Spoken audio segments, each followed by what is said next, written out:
IC News, informação que gera valor.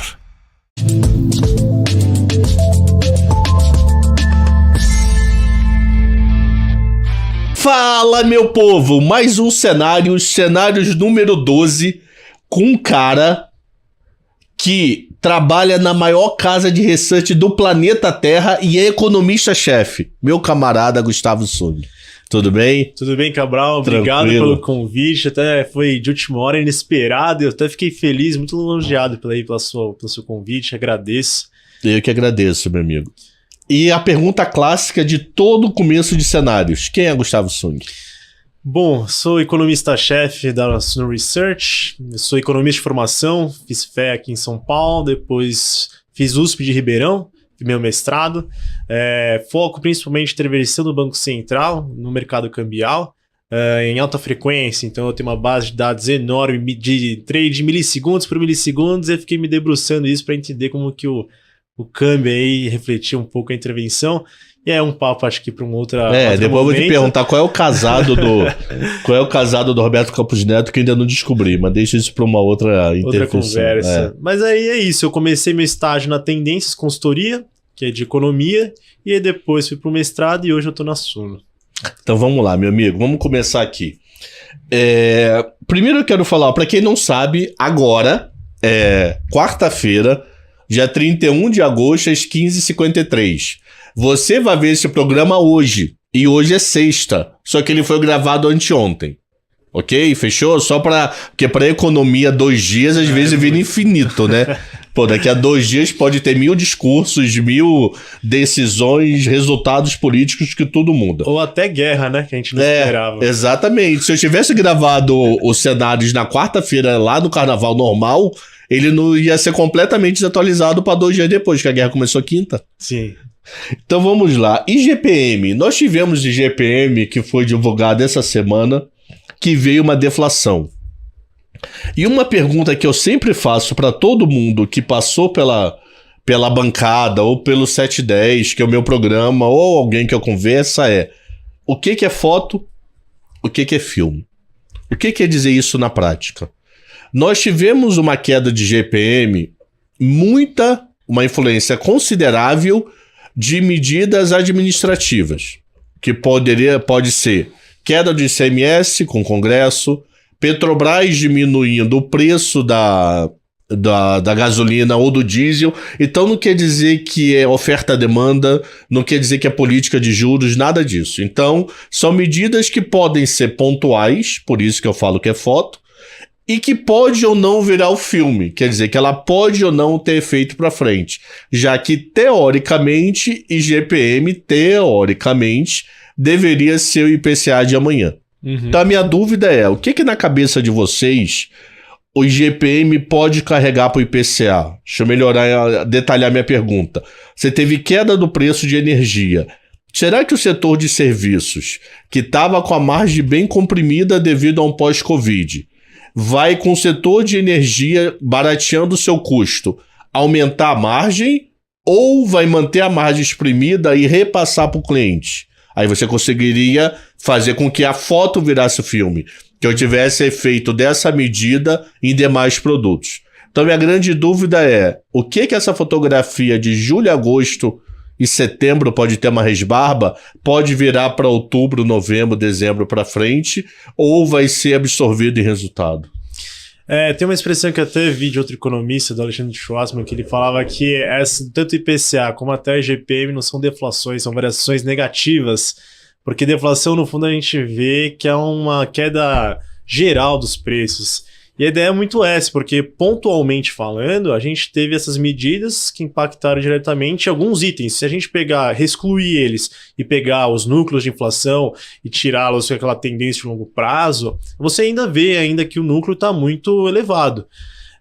E a sua pergunta eu acho bastante interessante, porque, por exemplo, eu vejo alimentos. Alimentos, você não é só a produção e oferta, você tem toda uma cadeia, por exemplo, de distribuição dos fretes, dos combustíveis, que vai impactar, que eu acho que é a ideia de que o IGPM vai começar a refletir, essas medidas podem refletir sobre outros preços da economia. Eu acho que, de certa maneira, sim, marginalmente, mas eu ficaria um pouco receoso para dizer o quão a magnitude que isso pode impactar, porque a inflação está muito espalhada. Se a gente pegar os índices de difusão... Todo acima de 65. Né? Exato. Eu calculei isso do IPCA 15, estava 65 ponto alguma coisa. Então é muito difícil ainda esse movimento de 2, 3 meses, eu acho que refletir direto na economia. Eu acho que tem outros pontos, por exemplo, os alimentos, a redução dos preços das commodities recentes, um câmbio um pouquinho mais baixo e até uma boa safra que a gente teve pode melhorar um pouco a oferta de alimentos, somados ainda com essa redução dos combustíveis e que pode bater toda na cadeia. Eu acho que uma pressão de alimentos a gente pode ver menor no segundo semestre, que pode contribuir. Mas acho que tem um ponto interessante que no segundo semestre não tem mais nenhum ponto de reajuste fiscal, que então provavelmente todo esse efeito que a gente viu agora pode ser dissipado e a gente vê algumas novas pressões para frente, para o final do ano, que pode levar. Por exemplo, eu até escrevi isso, vi uma análise que o preço do petróleo pode aumentar no final do ano por conta do inverno na Europa. E se o preço subir, a Petrobras vai ter que fazer um reajuste no seu preço de gasolina. Aí que é a dúvida, será? Tem outro ponto, a gente está com bons níveis de reservatórios, mas isso no período seco. Quando chegar o período úmido, na ata do Banco Central, no seu comunicado, ele já enxerga no cenário a bandeira amarela. Será que a gente vai... Eu não entendi essa bandeira amarela. Então, aí é um grande... Desculpa te cortar, mas cortando. Pô, reservatório bombando. A gente indo para período de chuva, por que vou ter amarelo? Eu vou ter verde forte até, verde claro, sei lá. Então tem um ponto que a gente tá, mas talvez os reservatórios vão ver o período chuvoso para chegar, mas às vezes eles querem aumentar o nível para ter mais segurança.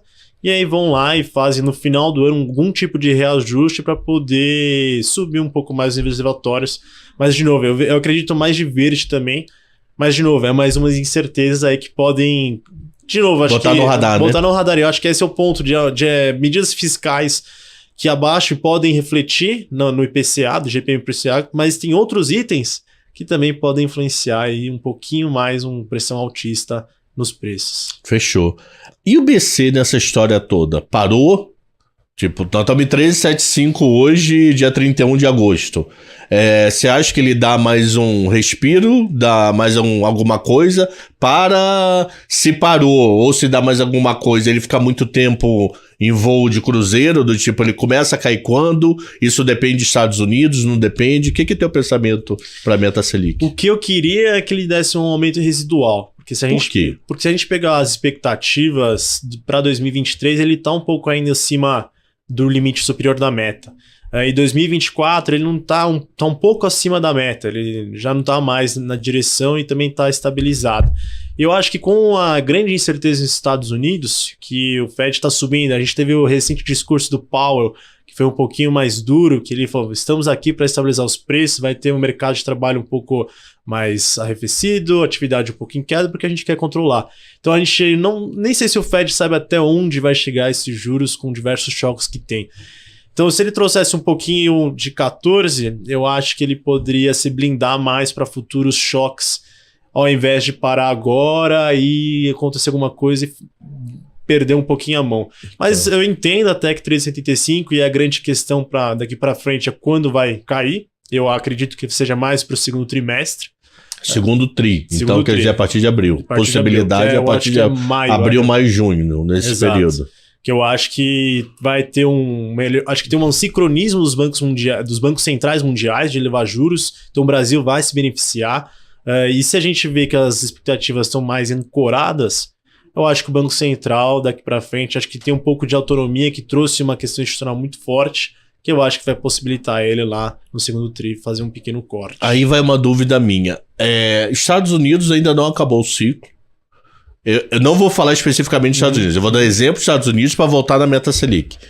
Ele ainda está em período de alta, tem diretores do Fed já falando em juros real de longo prazo. Não mais juros, que eles têm juros ideal a 2, 2,5. Agora eles estão falando juros real. Então significa que provavelmente eles vão ter que pesar mais a mão e manter durante muito tempo. Você acredita que a atual equipe que está no Banco Central começa a reduzir os juros antes dos Estados Unidos já achar que está no ponto ideal de cruzeiro? Então deixa eu melhorar. Nós estamos em agosto, vamos ter reunião em, sei lá, setembro, outubro e novembro. Não tem um calendário aqui lá de fora. E vamos pensar, poxa, em abril do ano que vem, será que o Fed e o BCE um pouco menos, mas principalmente o Fed, já chegou no seu ponto de cruzeiro e já o mercado já começa a entender que ele está controlando a inflação, não quer dizer que ele vai cair a taxa no FONC, mas que ele pode manter? Você consegue enxergar um X? O que seria um X? O Fed ainda subindo e a gente já caindo? Eu acho que sim. Talvez não caindo ou parando de subir. Eu acho que a ideia de que o Banco Central lá fora já subiu o suficiente, já tá aquela dúvida se precisa aumentar, que nem a gente tá hoje. Eu acho que o Banco do Brasil, o Banco Central brasileiro, desculpa, por ter já levado a taxa de juros bem antes, e a gente tem um efeito cumulativo ainda que vai ser sentido, eu acho que o Banco Central brasileiro vai conseguir sim, dado que as expectativas não estão ancoradas, né? A gente tem um ambiente melhor aqui no Brasil que possibilite ele fazer isso. Mas eu vejo já, se o Banco Central norte-americano, BCE, já sentir que já está chegando num platô e já a inflação mundial já começa a dar uns certos sinais, o Banco Central, acho que com a equipe que agora pode ter, sim, já a ideia de começar já pequenos cortes na Selic. Mas aí vai uma segunda dúvida para provocar.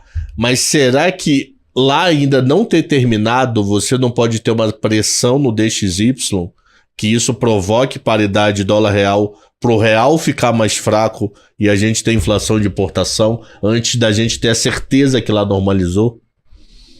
Acho que pode. Não vou negar que isso pode ocorrer. Entendeu? A minha dúvida é esse dilema. Entendi. Aí o Banco Central brasileiro, esperar mais 2 reuniões, ninguém morre.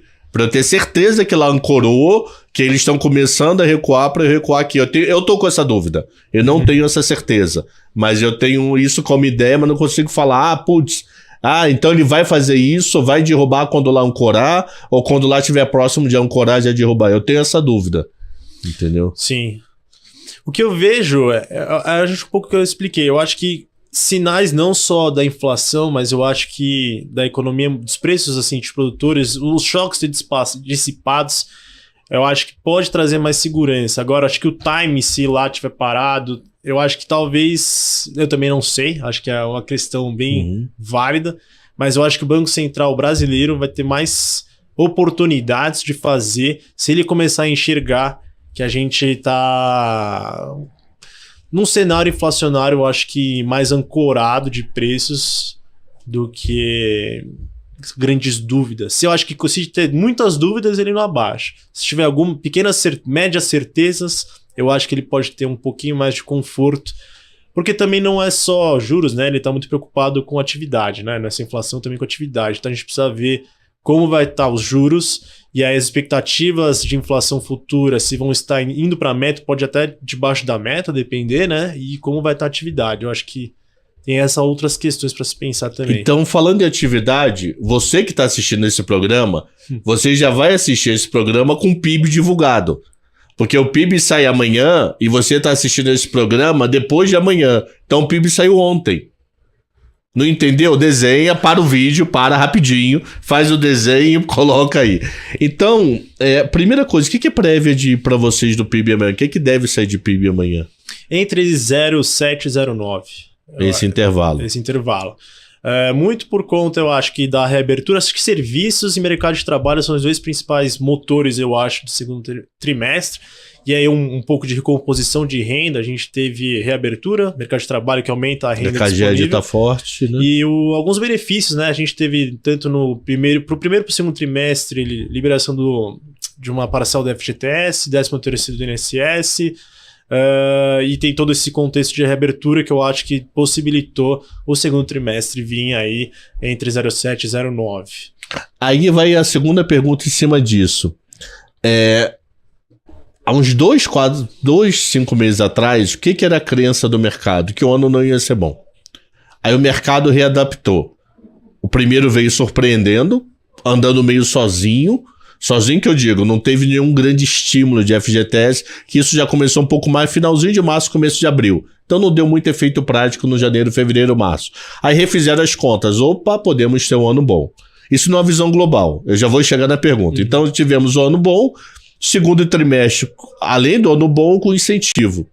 E eu acho que o Caged e o Penad tá surpreendendo pro lado bom. Tipo assim, cada Caged, tirando esse último agora, todos os o último foi de julho. Então, de janeiro a junho, a grande maioria previa um número pior do que veio. A pergunta que eu faço, o nosso segundo semestre e 2023, que tem muita gente achando que a economia pode começar a patinar, isso não pode ser revisto em qual sentido? Caged forte, Penad forte, e o efeito de juros ainda não está sentido na prática. Será que a nossa cultura histórica de trabalhar com juros real na altura, desde virada de inflação, um bom pedaço do plano real, não está na cabeça do empresário e do consumidor, e ele consegue se readaptar mesmo com meta Selic a 13, e nós podemos ter um segundo semestre mais forte, que também gere 23. Independente de crescer eleito, essa história pode se mudar, mas né, não podemos ter essa bola cristal ainda da eleição. Que nós podemos ter que rever números melhores para segundo semestre e 23, devido ao embalo da força de mão de obra, né?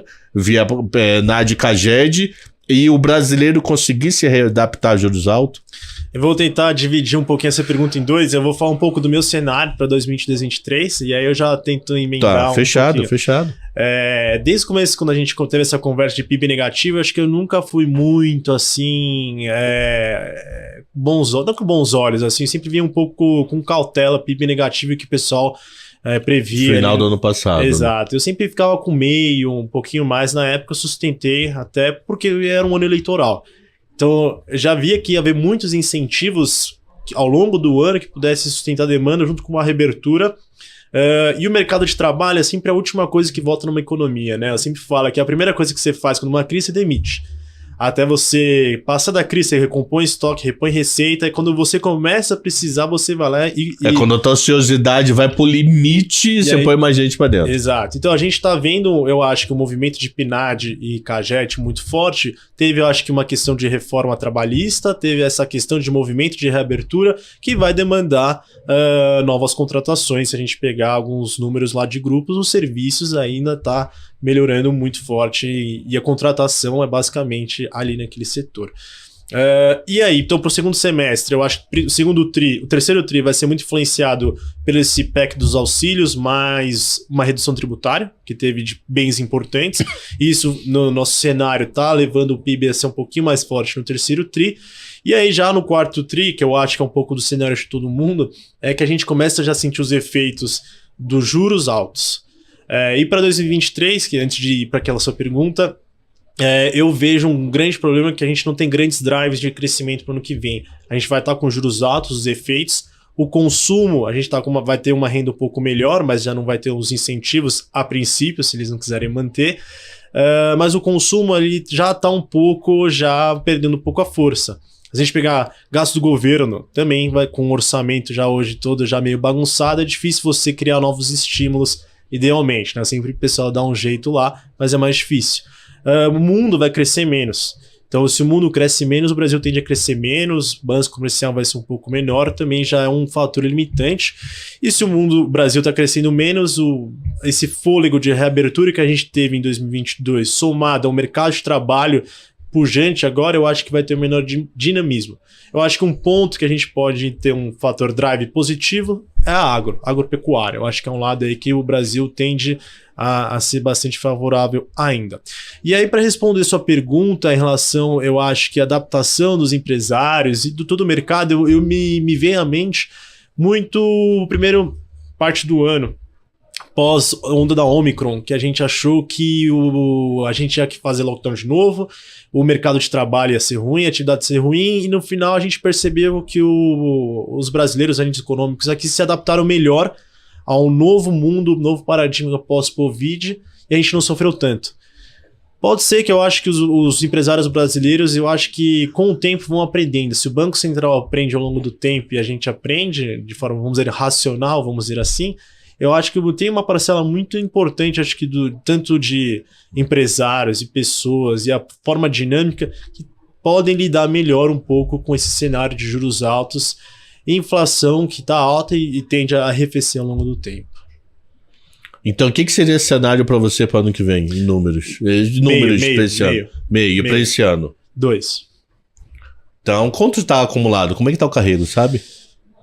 Agora me fugiu o nome. Tá vendo? Acho que é 1,33 ou 1,23 que eu tô na cabeça, mas eu não tenho certeza. Fechou. Aproveitando que você falou lá de fora, eu vou te explorar lá fora um pouco. Que você falou que estudou bastante gás aí. Não, antes de ir pro gás, eu vou explorar teu mestrado. Câmbio. Vou aproveitar e explorar teu mestrado aí antes da gente ir lá pra fora. O câmbio brasileiro, eu acho que ele é... Nós tivemos no governo Bolsonaro 2 grandes fatos, que não tô dizendo que é provocado por Bolsonaro, só pra poder analisar, pra poder te botar calendário aí na cabeça, que meio que pressionaram o câmbio pra um lado ou pro outro. O primeiro pra mim foi o dólar a 2. Perdão, a meta Selic a 2. Uhum. Acho que a meta Selic a 2 afugentou uma parte considerável de investidores de juros. No mundo ainda incerto, eu prefiro ganhar 0 nos Estados Unidos do que eu ir 90 num país que está no meio de um Covid. Então isso eu acho que ajudou a pressionar o câmbio. E a outra foi o negócio lá do hedge dos bancos, tinha que fazer proteção, comprar dólar, tanto é que ele entrou com swap, pagamento de final de ano e etc. A pergunta que eu faço, que muita gente critica esse atual BC, por que ele não interviu mais no câmbio? Por que ele deixou o câmbio chegar a R$6? Será que nesses microsegundos aí ele não teria que ter interferido mais em venda direta ou não tinha jeito? Porque o problema não era tanto fluxo. O problema era descrença numa economia. Então não adianta eu vender dólar porque não tem comprador. Eu estou especulando que a moeda é ruim. Então o que você, na tua cabeça, o Banco Central foi ok para toda a política cambial desde que o Roberto Campos assumiu? Ou tem algumas brechas aí que poderia ter ajudado melhor? Eu já fiz quando eu fui fazer minha mestrado, eu mandei um questionário pro Banco Central perguntando sobre várias questões. Em que ano? Só curiosidade. Eu fiz agora, 2019 e 2021. Então já é a tua equipe. A minha dúvida se era Ilan, que era pra trás, eu entendeu? Terminei recentemente, e é assim, é um caixa preta, é um black box, assim, eles falaram isso aqui não pode responder, por qual motivo vocês interviram, assim, não dá pra saber, assim, na linha, na risca, por que o Banco Central interviu, isso não tem como saber. A gente, na literatura, tem a ideia de que o Banco Central tentar mudar a tendência, liquidez ou diminuir volatilidade, são esses 3 jogos que o Banco Central exerce. O que eu sinto muito dessa equipe é que eu acho que eles querem deixar um pouco o mercado funcionar, assim. Eu não acho que grandes intervenções para alterar a tendência ou aumentar a liquidez, eu acho que eles têm um peso muito forte. Eu acho que eles querem diminuir volatilidade. Só que o peso era tão grande, o fluxo de saída era tão grande que às vezes você não consegue segurar tão fortemente apenas com intervenções. Eu acho que esse é o ponto, assim, eu acho que tem umas questões com relação ao câmbio, muito mais fatores políticos, e eu acho que não é só essa questão de Bolsonaro, teve a questão de orçamento, a nossa balança comercial tá batendo recorde, se a gente olhar... Mas curioso que tá tendo saídas nessas últimas semanas. Essas últimas... Só um dado curioso, você que tá assistindo o programa hoje saiu a balança comercial de semana, saiu o fluxo cambial de semana passada, e pela segunda semana seguida, saindo o dólar, eu não tô entendendo isso.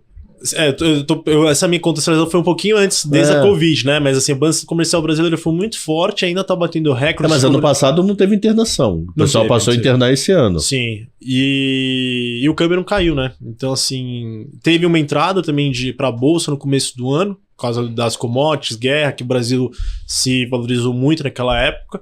Mas também a gente tá vendo um câmbio. Eu acho que teve fatores ali mais políticos, questão de orçamento fiscal, que ainda afugenta um pouco o investidor aqui no Brasil. E eu acho que só para finalizar, a mesma mensagem, eu acho que a equipe econômica agora ele não está muito a fim de fazer grandes intervenções e quer diminuir a volatilidade e deixar o mercado um pouco funcionar. Mas aí eu vou para a economia real. Imagina seu Zé e Dona Maria não exporta, mas imagina uma empresa média que não seja uma JBS, que tem receita lá fora, que não seja uma Petro e uma Vale, mas uma empresa de médio porte. Médio porte para grande, que olha para o câmbio num dia, toma todo um planejamento, 10 dias depois faz a reunião de novo, é outro dólar. Sim. Então será que essa falta, essa liberdade do real não atrapalhou muito a economia real nesses últimos meses? Atrapalhar mesmo, do tipo, caramba, eu não sei que câmbio eu faço. Vou contar uma história. Eu tenho um amigo meu que trabalha numa trading de exportação e importação, e ele me manda mensagem toda vez que tem alguma coisa, ou intervenção, ou pequenas, ou alto e baixo, ele me manda mensagem, e aí, esse câmbio vai para onde? Vai subir, vai descer, eu espero, não espero. Eu falo que economista que acerta câmbio tem que ganhar um prêmio Nobel. Ele chutou e chutou bem pra caramba. Então assim, eu tendo assim, choques diários, isso sempre acontece, vai fazer o câmbio subir e descer, mas depois ele tende a arrefecer e, vamos dizer, dar uma suavizada. Mas é difícil responder, mas assim, é uma história que de economia real, que ele fica o dia inteiro tentando fazer o melhor negócio para tentar controlar esse câmbio, para entender esse câmbio e qual cotação colocar no contrato lá. Eu acho que deve ter influenciado, eu acho que não só ele, mas como todo mundo também. O dólar no começo do ano foi 5,70, viramos Papai Noel Ano Novo com 5,70, bateu 4,60, voltou a 5,5 e agora trabalha em 5. Sim. Pô, imagina, não a gente que é mercado financeiro, mas a economia real deve ficar maluco, pelo amor de Deus. E tem o repasse cambial, né? Que a gente não pode esquecer. Se o cara importa, ele vai passar isso pros preços lá dos consumidores. É tudo uma cadeia, não é só ali, né? Isso no preço do supermercado vai bater. Por isso é aquela minha dúvida de 10 minutos atrás. O Banco Central Brasileiro cai antes de normalizar lá fora, que eu tenho medo de uma possível desvalorização do real, entendeu? Aproveitando que você falou de gás, agora vamos para falar de gás. Hoje, quarta-feira, 31 de agosto, sai a inflação da zona do euro. E o negócio está complicado. Tá alta a inflação da zona do euro. E se você for ver, é muito louco, né? É uma inflação que é meio cópias de mundo. Se você ver o CPI, o IPCA e a inflação da zona do euro, é o mesmo discurso, energia e alimentos. Cada um com seu peso, cada um com a sua cultura. Brasil intervindo no câmbio, intervindo na energia por legislação, mas se não tivesse intervido era muito parecido, cada um nos seus países. A pergunta que eu faço é, inflação bombando nos Estados Unidos, na zona do euro, um país continental que eu tenho várias culturas, várias dívidas PIB diferentes, você tem a Itália com 150% do PIB, com dívida, você tem a possibilidade de confusão agora devido a gás, que é a confusão mais surreal do planeta. Isso eu não vou saber explicar para minhas filhas daqui a 10 anos, quando elas estudarem isso. Eu não gosto de você, você é meu inimigo. Só que você é o único fornecedor de gás lá para casa. Eu odeio você, então eu já sei o que eu vou fazer. Eu vou pegar o teu gás e vou estocar. E a partir de dezembro eu não compro mais de você. O que você vai fazer se você é o único fornecedor? Corta hoje, me ferra. Então, tipo assim, aquela briga, semana que vem eu tô treinando pra te bater, tá bom? Do nada você vai tomar um soco na rua. Então, isso que eu não entendo. Pra mim, o pior emprego do BC do planeta é Lagarde. Sim. Roberto Campos Neto, Serginho Grosman Cover, o cara lá do Japão, que ele é a cara do Serginho Grosman, né? O Jerônimo Paulo. Ele é filho do Serginho Grosman com o Léo Batista. São empregos até complexos, mas territoriais. O outro você pega a cultura diferente. E o Banco Central Alemão, hoje 31 de agosto, falou: eu vou defender nas próximas votações do meu representante no BCE que vote pesado para subir juros na Europa, porque não tá dando mais. E aí? Como é que fica essa zona toda? Gás de um lado com problema, indo pro inverno, não tendo estoque, inflação subindo, Itália quebrando, eleição dia 25. Eu sei que a pergunta é complexa, porque para mim isso tudo é muito complexo para tomar uma decisão. Sim. Eu não queria ser a Lagarde de jeito nenhum. E subir juros vai afetar diversos países, principalmente ali um pouco do leste europeu, que nem sei como que ela vai lidar com isso. Mas só para quem tá ouvindo a gente, só para entender essa questão do gás. Vamos lá. O gás aí é um dos principais insumos na Europa, eles utilizam muito para atividade, aquecimento e geração de energia. Então, e aí você tem na Rússia um dos principais fornecedores, se não me engano, 1/3 do gás alemão vem da Rússia. E aí você tem certos gasodutos. Tinha o Nord Stream 1, o Nord Stream 2 e tem outros ao longo ali para depois se distribuir para toda a Europa. E aí, dado as sanções e a guerra, a Rússia foi lá e diminuiu a capacidade de exportação primeiro para países europeus. E daí já fez o preço do gás explodir lá. E aí agora teve uma manutenção recente. Há uns 15, 20 dias atrás. E aí eles falaram, não, estamos ok. E agora... Falaram que o problema era o Canadá, jogaram a culpa no colo do Canadá. Estão jogando ainda. Estão jogando, falando que falta peças, e aí devido às sanções não conseguem essas peças, e aí fecharam de novo. E aí, para evitar que tivesse um corte drástico e faltasse gás, a Europa começou a importar mais gás dos Estados Unidos, gás liquefeito, que não é tão simples de fazer, mas eles aumentaram. Eles também do norte da África também começou a aumentar o volume de gás. Que entra pela Espanha e Portugal, né? Isso, um pouquinho lá do norte, e aí falaram, vamos reduzir um pouco o consumo do gás para poder... na hora que precisar, a gente vai ter um estoque bom. E acho que eu vi uma notícia hoje que a Alemanha está com 87% das suas reservas de gás. Termina. 87% se o Nord Stream voltar segunda-feira. Porque se não voltar, se voltar normal, eles têm 87 já guardado pro inverno. Se o Nord Stream não voltar, esse 87 vai ser queimado. Isso que é a droga. E aí o grande ponto, eu acho que desse todo embrólio que você precisa do gás para sustentar a atividade e o aquecimento, vai chegar o inverno. E aí pode gerar um racionamento ali, porque daí os governos vão começar a ter que decidir se a gente vai usar gás ou para aquecer as casas, ou para gerar energia, ou para atividade.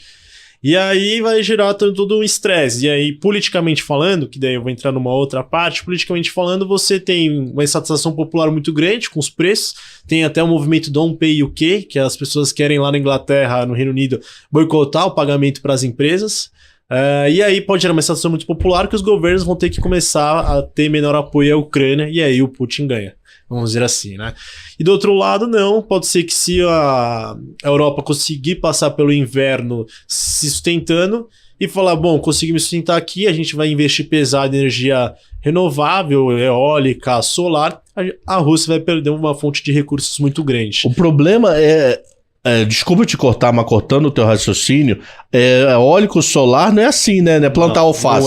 Semana que vem tá pronto. E aí entra o meu segundo ponto. Eu acho que tem um grande outro problema, que é a grande seca que tá rolando na Europa. Tem várias notícias que começaram a Europa começar mais carvão e precisa transportar carvão entre os rios lá e tá secando. Então você tem que diminuir o volume de carga nos navios de carvão, e então também tem outro problema, um pouco menor, mas logístico, para poder melhor alocar energias substitutivas ali enquanto o gás não foi cortado ou o inverno não chega.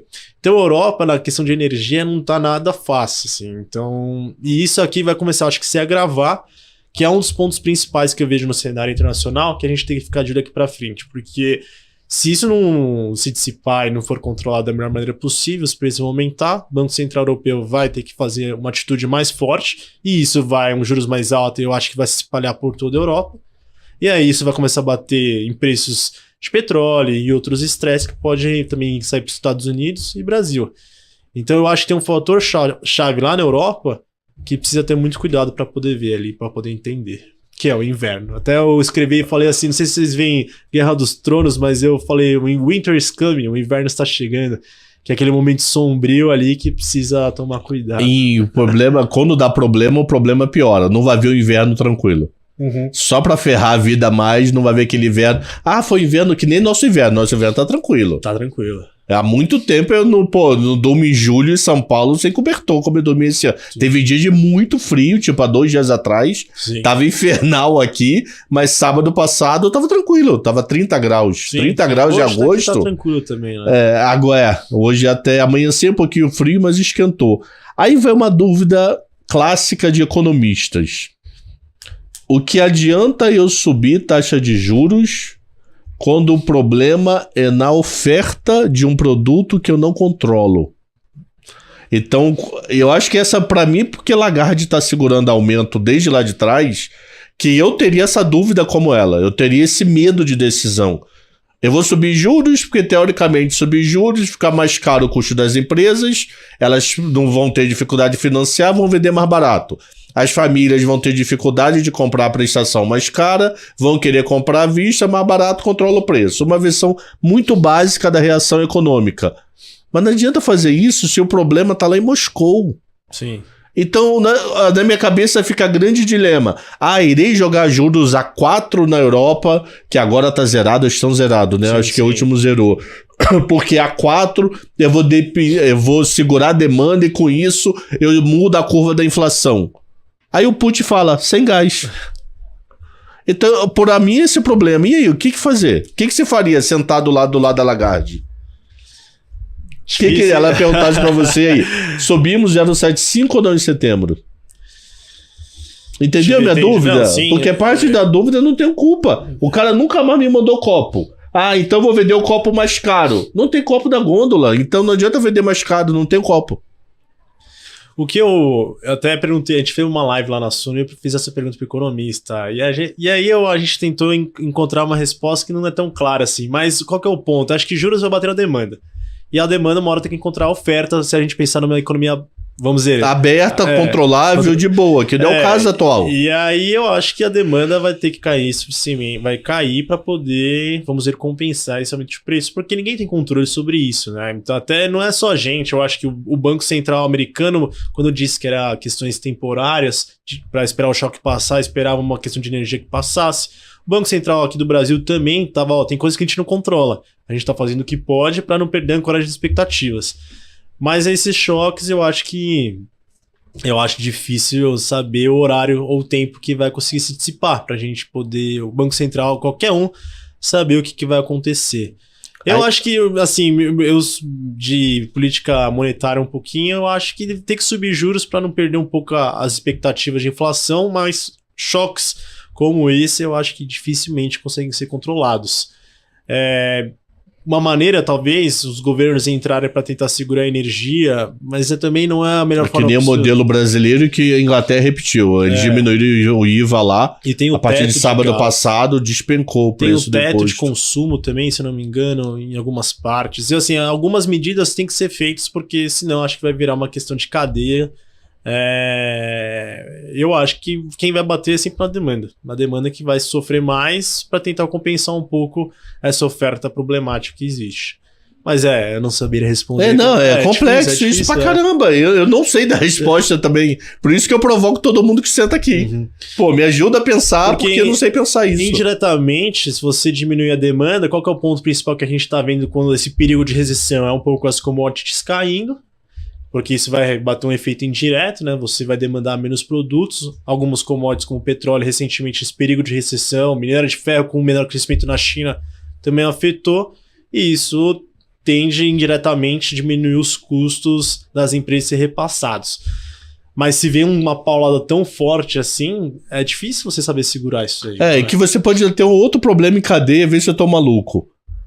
Não podemos provocar uma recessão tão forte, não a recessão de cair 10% na Europa, nem isso, mas uma queda de 3, 4, 5% na Europa, que pode fazer o euro se desvalorizar tão forte que você passa a ter inflação de moeda. Sim. Inflação da moeda em si, não de oferta e demanda. Fica mais caro comprar qualquer coisa lá fora, porque vou ter que tragar mais euros para ter $1. Então, o meu medo é esse, é o quanto essa bola de neve nessa engrenagem pode do nada a gente acordar que nem acordou no carnaval de 2020, você tava domingo tranquilo, feliz, acordou segunda-feira com a Itália quebrando. Porque tinha morrido não sei quantos velhinhos no final de semana. Ok, nada, pelo amor de Deus, eu não tô desprezando o fato, eu tô contando o fato.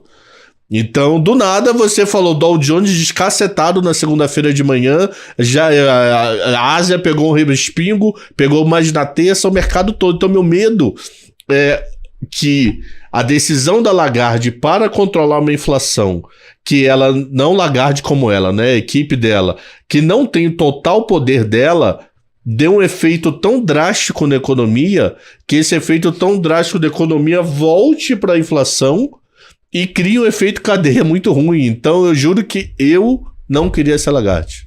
Eu também não. É assim, poderia falar qualquer PC, tamo dentro. Mas o dela eu acho que é muito sim no meio do caminho. E falando em gás, Vamos falar rapidinho de Estados Unidos aqui, que a gente ainda tá com 10, 15 minutos, é isso, Xará? Quanto tempo? Tá 40. 40, então ainda tem 5, 10 minutinhos aí. Estados Unidos, para mim, é o maior mercado econômico bipolar do planeta. Uhum. É literalmente bipolar. Tem relatório que sai numa semana que você chega, cara, Estados Unidos vai quebrar, mano. Os caras tão mal. Olha esse dado. Aí na semana seguinte, cara, Estados Unidos tá comprando o mundo, só não trabalha quem quer. Então os dados bipolares estão me deixando doido. E qual o sentido? Vamos comentar alguns dados recentes. PIB dos Estados Unidos veio ruim. Pode me consertar em números. Eu tô com menos 1,5, menos 0,6. Eu não lembro de cabeça, mas acho que foi por aí. Eu tô com isso na cabeça.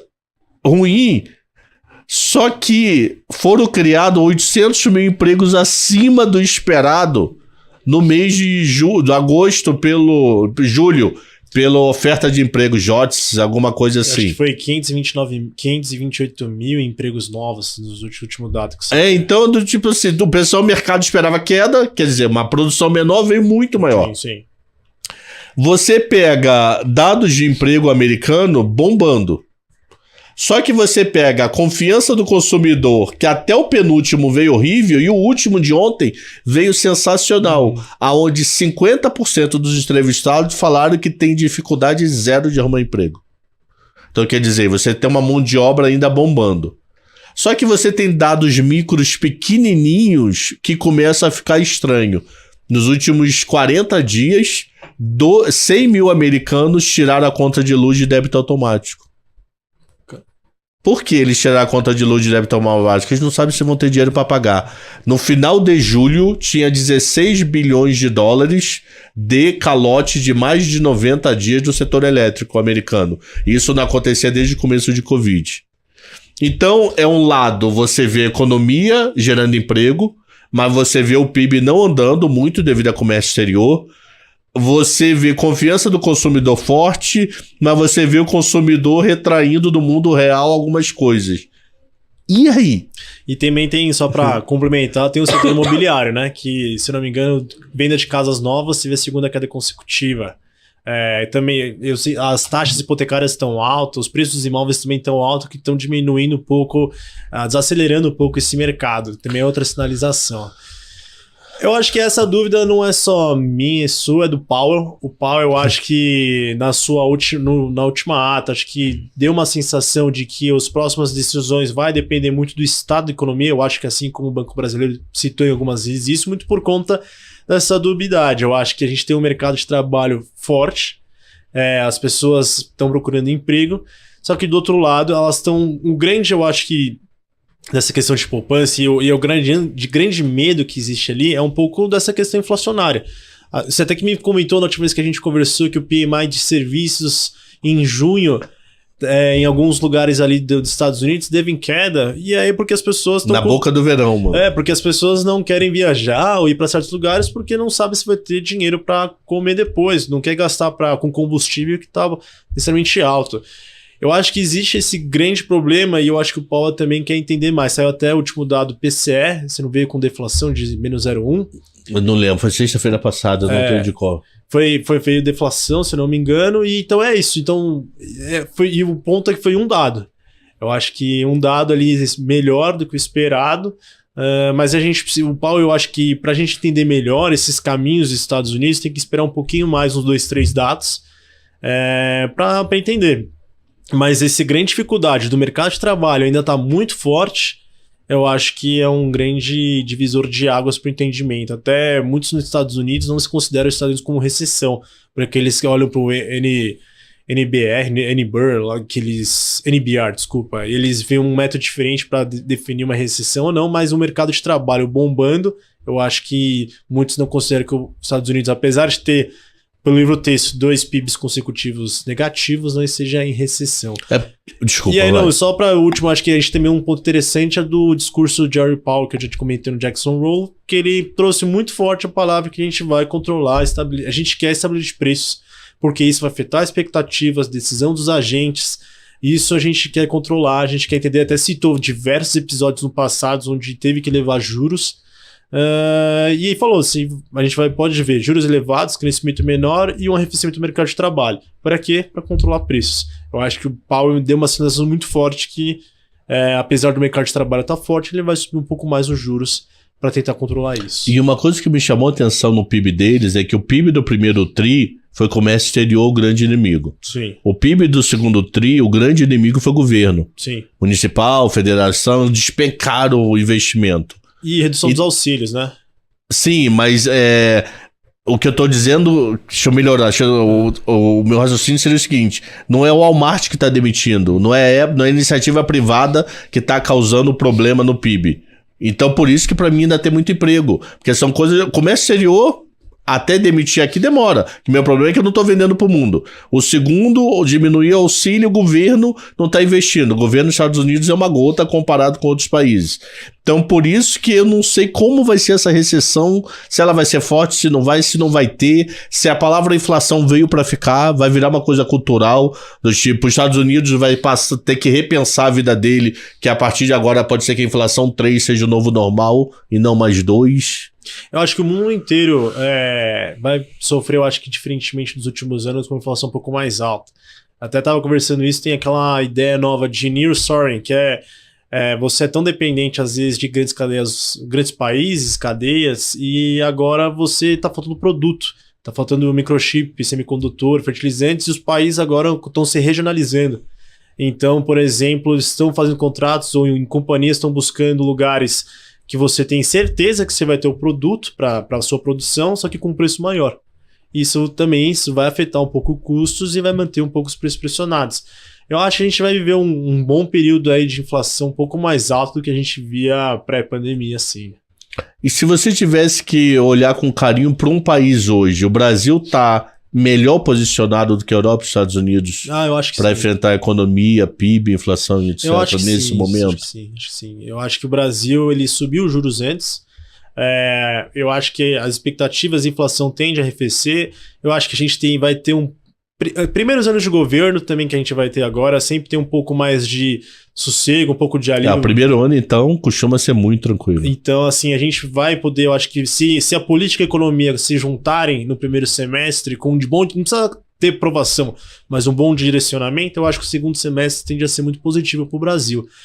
Segundo semestre de D23. D23. A gente tem um commodities, um agro que vem muito forte. A gente não vai ver uma commodities ainda um pouco com preços pressionados, isso tende a melhorar um pouco a gente. E aí eu acho que um pouco o ambiente aqui é menos suscetível tanto, por exemplo, a fechar gás na Europa. A gente tem até uma melhora energética aqui. Eu vou aproveitar, não estava no combinado, mas eu vou perguntar, o quanto China pode atrapalhar o efeito commodities para o Brasil? Eu acho bastante, viu? E qual é a chance disso acontecer? Eu acho que é relativamente baixa para média. Não acho que é alta, porque a gente for ver, eu acho que a China não entrega a meta que eles esperam de 5,5. Até ali recentemente que vai fechar nova cidade de novo para... Anteontem. E eu achava, um dos cenários é que a China ia tentar não flexibilizar, mas calibrar melhor essa política de Covid-0, muito por conta que vai ter reunião do partido para reeleger o Xi Jinping por mais 5 anos. Então eu achei que ele ia tentar segurar um pouco as pontas, já baixou juros para tentar melhorar um pouco o setor imobiliário, para não gerar uma crise, tentar ter incentivos políticos monetários, mas a gente está vendo pouco que a China ela não está tendo mais aquele crescimento que a gente viu nos últimos tempos. E a política Covid-0 também está influenciando. E aí isso eu acho que vai bater um pouco na gente também, muito por conta do comércio mundial. Eu acho que a gente é um dos principais parceiros nossos. E se tiver um problema muito forte lá, eu acho que vai bater aqui. A probabilidade baixa para média. Eu acho que tem muita coisa para acontecer. Tem uma questão do setor imobiliário lá que a gente precisa entender melhor, porque não está nada fácil lá. Então a gente precisa monitorar isso também. E não adianta tentar dar incentivo para o consumo se eu não sei se eu vou receber o antigo, né? Tá, consome. Pô, não sei se eu vou morar semana que vem, não sei se eu vou entregar minha casa. Sim. Então... E fora que a economia é fechada, muito dado torto, né? Sim. Confiar 100% nos dados chineses, acho que nem a China. E não é nada simples lá, tanto de dados como a gente entender um pouco. Porque a China é muito grande, entender também especificamente algumas nuances também não é nada fácil. Mas eu sei que pelos dados a gente vê que está desacelerando em alguns setores. Fechou, meu amigo. Bateu o tempo, Xará? 50. Ah, 50, Rodrigo. Pô, ele é meu amigo Gustavo, né? Não vai ter problema não, né, Rodrigo? Então, Gustavo, deixa eu fazer pra você uma última pergunta que eu fiz nos outros 11 cenários de todo mundo que passa por aqui. Você, Gustavo, acredita que daqui a 10 anos você vai estar consumindo mais Amazon ou Alibaba? O que eu tô querendo dizer? Você acha que a tua influência ainda vai ser muito forte americana ou a China vai entrar pesado nesse mercado brasileiro aí nos próximos anos? Não como cultura, mas como consumo, às vezes até sem você saber que tá consumindo. Difícil, hein? Já tive de tudo aqui de resposta. Já tive gente dizendo que nunca aposte contra a América, então a Amazon. Tem gente dizendo, a China vira sócio de todo mundo sem você saber e você vai estar consumindo China sem saber. Então já tive de tudo aqui. Tudo não, essas duas vertentes, né? Eu vou um pouco mais para a China. Eu acho que a China ela tá entrando nessa questão de... Não é só no Brasil, é uma coisa que as pessoas não veem muito, é a África, ela tá se expandindo de Ela é dona da Etiópia hoje, mano. Ela tá se expandindo de uma forma gigantesca, eu acho que ela tá migrando para uma questão digital muito forte, não é só Alibaba, o Banco Central chinês tá com aquela moeda digital, eu acho que tem uma revolução lá muito forte, que eu acho que vai começar a entrar no Brasil em algum momento. Não sei se daqui uns 10 anos, mas uma hora essa chave vai virar e eu acho que vai ficar. Só de contar um dado curioso, eu fui trabalhar em Angola em 2013. Estive lá trabalhando pela Ambima no fundo soberano deles. Eu e um grupo, né? Aí, no primeiro voo, na primeira vez que eu fui, pousamos um voo 2 da manhã, 3 horas da manhã que você chega. Eles tinham 3 aviões na pista, o nosso e mais 2. Um era da TAP, então algo veio provavelmente de Portugal. E o outro lá que eu falei, isso deve ser coreano, chinês, japonês, que é aquelas letras que eu não entendia nada. Uhum. Aí saí do avião, passa lá na alfândega, esperando a mala. Quando esperando a mala, tava gente com... aparentava ser europeu, algo assim, nós, e a pista do lado, e a esteira do lado vazia. Do nada abre uma porta. Maluco, eu acho que saíram uns 200 chineses. Só homem. Uns 200. Pegaram o mala e partiram. Aí eu, primeira vez pisando em Angola, no dia seguinte, lá no Fundo Soberano, eu falei, vem cá, como é que tá a China aqui? Falou, a China já é maior do que brasileiro, só perde para português. Por quê? Porque eles estão nem aí para lei trabalhista, nem aí para nada. Então, se vocês pedem para ele construir uma estrada, eles trabalham 24/7 ou 7/24. Eles trabalham o tempo inteiro e tem preço. Então, eles estão dominando a África. Eles pegam a mão de obra que tá sobrando lá, atravessa o oceano, eles não contratam quase local, eles mandam literalmente chinês, fazem uma colônia e estão dominando mesmo. O ponto que eu vejo, alguns estudos que eu li até, eu acho que tem um pouco a sensação da chinês com a África, eu tenho um ponto que eu acho que o continente africano tem um pouco de resistência com o Ocidente, e os chineses não têm muito aquela ideia de que você tem que estabelecer seu governo, algumas leis, eles só querem a parte econômica e deixa o cara tocando político. Então assim, economicamente falando, eles vão ter recursos naturais, porque a África é rica nisso, e vão ter também ali um comércio muito forte que só eles vão dominar, porque eles não se importam por política, quem tá no governo, quem não tá, faz negócio, é isso, então a gente vai tocar. E se eles botar, porque eles pegaram a Etiópia, que é no norte e tá na boca da Europa. Se produzir ali, tá em Europa em 4, 5 dias e não em 20, 30. Sim. Então facilita. A última, literalmente a última. Gustavo, onde eu te acho? Twitter, YouTube, qualquer coisa. Vamos lá. Então, mais fácil. Tem o Twitter, Gustavo Sung. Eu também tenho... Então, Gustavo depois Sung é S-U-N-G. Tudo junto. Tudo junto. Eu tenho Instagram também, que é _Gustavo.Sung. Eu tenho um pessoal, um profissional, mas acesso profissional que lá é aberto. Eu tento trazer um pouco economia de forma simples para as pessoas leigas, para a ideia de formar um pouco... Trazer um pouco essa experiência, esses conceitos. É meio difícil, não tem muita gente que não entende economia. Eu sempre tento falar o que é câmbio, o que é PIB, isso é um dado interessante. E segunda-feira, toda segunda às 8 da noite, eu tô numa live de macro e renda fixa, o Vinícius, que é o nosso head de renda fixa lá na Suno, no canal. Sono puro, Sono Notícia, no Research? Suno Research. Acho que é Tá. Suno puro que todo mundo entra lá, não é notícias, é o Suno. Segunda-feira, 8 da noite, a gente tem nosso programinha, a gente conversa que nem esse papo que a gente teve, chama convidados. Fica o convite aí pra você Só também. chamar, vamos agendar. Que é... A gente troca o máximo de ideias lá durante uma horinha, perguntas no chat. Tem gente que segue a gente desde o começo, tá bem legal. Fica o convite também, obrigado. Tá, obrigado. Então, esse foi o Cenários número 12 com meu camarada Gustavo Sung. Até sexta-feira que vem, se Deus quiser. Fechou.